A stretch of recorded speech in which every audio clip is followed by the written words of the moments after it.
हरे राम हरे कृष्ण। अब हम श्रीमद् वाल्मीकि रामायण के बालकांड के एकादश सर्ग का पाठ करेंगे। वाल्मीकि जी 11वें सर्ग में लिखते हैं कि दसम सर्ग में भी यही उल्लेख है कि सुमंत्र जी यज्ञ को लेकर के, पुत्र यज्ञ को लेकर के महाराज दशरथ को एक पुराणों की कथा सुनाते हैं। ठीक वही प्रसंग आगे भी है कि 11वें सर्ग में कि सुमंत्र जी महाराज दशरथ को भगवान सनत कुमार ने जो कथा ऋषियों को सुनाई थी और जो पुराणों में वर्णित है उसको दशरथ जी को सुना रहे हैं। सुमन जी कहते हैं, हे राजन, महाराज सनत कुमार जी ने, भगवान सनत कुमार जी ने ऋषियों को तमाम वर्णन सुनाते हुए आगे उन्होंने यह भी कहा है कि इक्ष्वाकु वंश में एक बहुत ही धर्मात्मा राजा दशरथ होंगे। दशरथ को पुत्र न होने के कारण उनको जब चिंता होगी तो वो एक बहुत बड़ा अश्वमेध यज्ञ करेंगे पुत्र प्राप्ति के हेतु। अब जब उन्हें एक द्विज की आवश्यकता होगी, ब्राह्मण की आवश्यकता होगी कि किससे वो यज्ञ कराएं, पुरोहित कौन होगा, तो उन्हें जो रोमपाद जी महाराज, अंग देश के महाराज हैं, जो उनके मित्र हैं, उनकी पुत्री शांता का विवाह ऋषि श्रृंग मुनि से हो गया था, शादी हो चुकी थी। तब उन्हें ध्यान, महाराज दशरथ को ध्यान आएगा कि मुझे ऋषि श्रृंग मुनि जैसे द्विज को बुलाना चाहिए। तो हे महाराज, सुमन जी कहते हैं, हे राजन, ये बात भगवान सनत कुमार ने ऋषियों को बताई थी, अतः मेरा आपसे निवेदन है कि आप अंग देश जा करके अपने मित्र रोमपाद जी से आग्रह करके और आप ऋषि श्रृंग मुनि को आप इस यज्ञ को कराने हेतु बुलाइए, उन्हें पुरोहित आप बनाइए। इस प्रकार की सलाह जान करके राजा दशरथ बहुत प्रसन्न होते हैं। राजा दशरथ इस कथा को सुन करके और वह वशिष्ठ मुनि को बुलवाते हैं, आग्रह करके सत्कार पूर्वक बुलवाते हैं राजमहल में, और वशिष्ठ मुनि से वह सलाह लेते हैं कि हे मुनि, मुझे क्या करना चाहिए। वशिष्ठ मुनि उन्हें यह सलाह देते हैं कि हे राजन, आपको आगे बढ़ना चाहिए और आपको तत्काल शीघ्रातिशीघ्र अंग देश जा करके महाराज रोमपाद से मिलना चाहिए और उनके द्वारा अपने आग्रह को ऋषि श्रृंग मुनि से रखना चाहिए।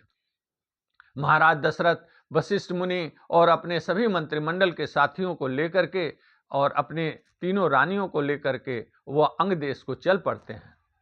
तमाम सैनिकों के साथ आगे बढ़ते हुए, तमाम नदी पर्वत वन को पार करते हुए महाराज दशरथ अंग देश में रोमपाद जी के महल में पहुंच जाते हैं। रोमपाद जी जब सुनते हैं कि महाराज दशरथ आ चुके हैं तो वह दौड़ पड़ते हैं और अपने मित्र को गले लगा लेते हैं। उचित आसन देने के पश्चात महाराज दशरथ की चिंता को वह पूछते हैं कि महाराज किस हेतु आगमन हुआ। महाराज दशरथ अपने उद्देश्य को रखते हैं कि हे रोमपाद जी, मैं आपकी पुत्री शांता और ऋषि श्रृंग मुनि को मैं लेने आया हूं। आप कृपया मेरी तरफ से मेरे निवेदन को उनसे रखिए ताकि वह चल करके हमारे एक बहुत बड़े आवश्यक इस हेतु का, इस आवश्यक उद्देश्य की पूर्ति करें और हमारे यहाँ वो अयोध्यापुरी में अश्वमेध यज्ञ का के द्विज बने, ब्राह्मण बने, पुरोहित बने। रोमपाद जी ऋषि श्रृंग मुनि से दशरथ जी के आग्रह को रखते हैं तो ऋषि श्रृंग मुनि तुरंत प्रसन्न होकर के तथास्तु कहते हैं और चलने को तैयार हो जाते हैं। इस प्रकार से दशरथ जी के खुशी का ठिकाना न रहता है, प्रसन्नता की ठिकाना नहीं रहता है, और वो प्रसन्न होकर के शीघ्रगामी दूतों को अयोध्यापुरी में भेजते हैं कि तत्काल नगर को सजाया जाए, नगर में झाड़ बहार करके और पानी का छिड़काव किया जाए, पताकाओं को लगा करके पूरे पताका और ध्वज से पूरे नगर को सजाया जाए, क्योंकि अब ऋषि श्रृंग मुनि का आगमन होने वाला है।